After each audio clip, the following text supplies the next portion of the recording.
let's have a little insight into the patching process. So imagine you sit at your workstation and use the database.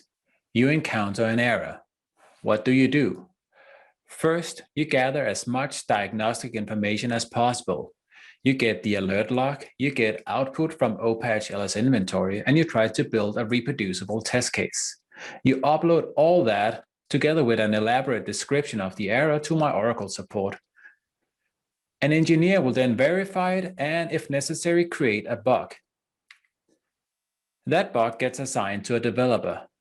He will then first fix the problem in our main code line, so we ensure that no further versions of the Oracle database will have this specific bug. Once that has happened, you'll be able to see something like this on my Oracle support.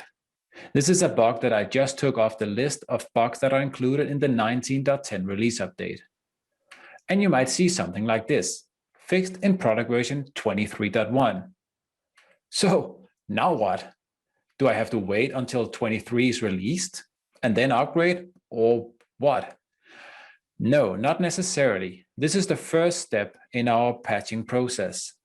When that has happened, when we fix the problem in our main code line, we can then create what is called a backport.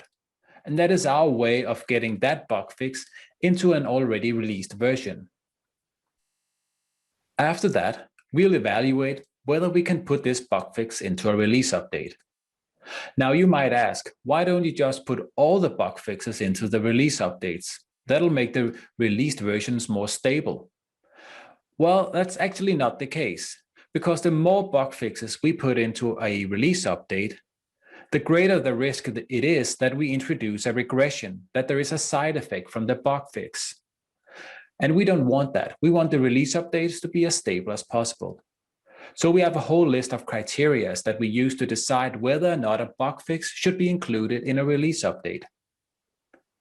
One of the criteria is, for instance, that the bug fix must be running in our main code line for a while to ensure that we catch side effects.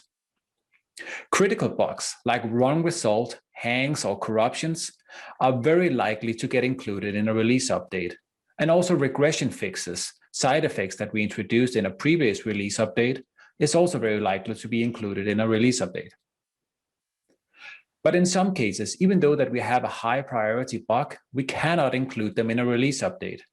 This could be the case, for instance, if a bug fix is not standby first installable or not rack rolling installable. Now, we've promised you that release updates and revisions are always standby first and rack rolling installable. So if a bug fix doesn't meet this criteria, we won't include it in the release update. And it could also be that there are changes to the default behavior. Such changes will never make it into a release update.